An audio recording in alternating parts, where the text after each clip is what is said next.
Welcome to the sessions on properties of convolution. The convolution of continuous time systems is having three different properties like commutative, associative, and distributive.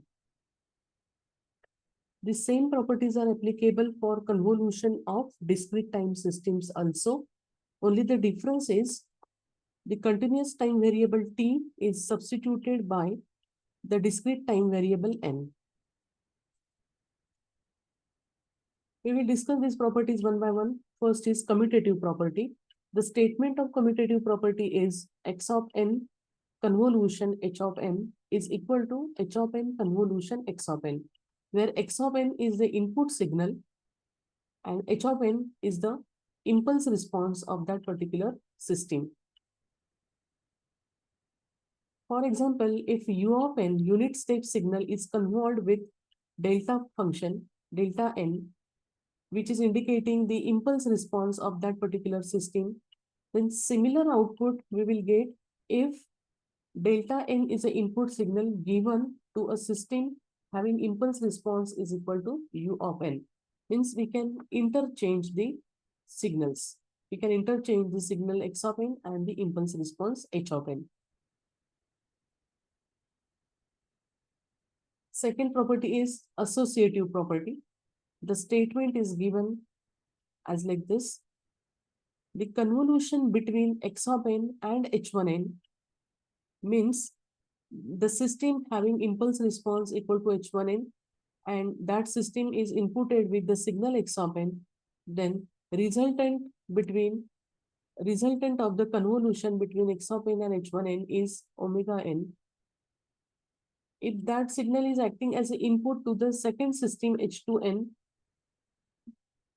then its resultant is indicated as y of n. Similar output we will get if the system with impulse response equal to convolution between h1n and h2n is selected.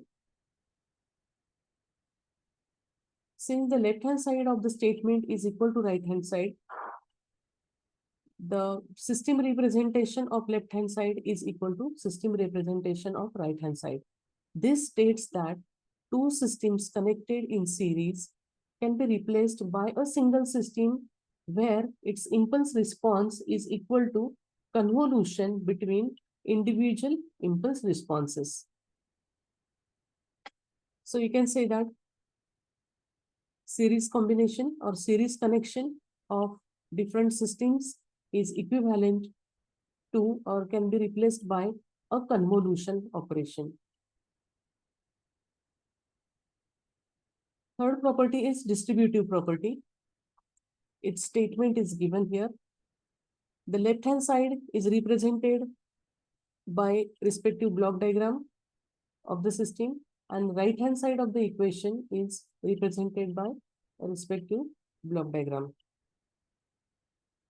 Since both left-hand side and right-hand side are equal, means both the block diagrams are equivalent, this says that the parallel connection of two systems can be replaced by a single system where its impulse response is nothing but addition of individual impulse responses h1t and h2t.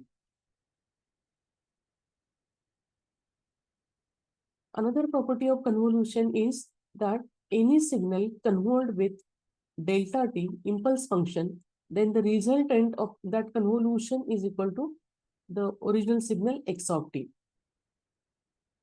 If the shift is applied to the input signal x of t as well as to the impulse response, then in the output signal, overall shift is getting reflected. U of t, that is unit step signal, when convolved with unit step, the output is ramp signal. If any of these signals is showing the shift, time shift, then similar shift will be reflected in the resultant ramp signal also. When multiple systems are interconnected through series or parallel connections, then its overall impulse response can be calculated by using these convolution properties. overall impulse response is represented by the term h of t. In the given diagram, system with impulse response h1t is connected in series with the system having impulse response h2t. So, these two systems can be replaced by a single system having its impulse response equal to convolution between h1t and h2t. Similarly, second branch can also be simplified in one system by taking convolution between h3t and h4t. Now these two branches are in parallel, therefore summation between these two branches is taken to get the overall impulse response. Another example,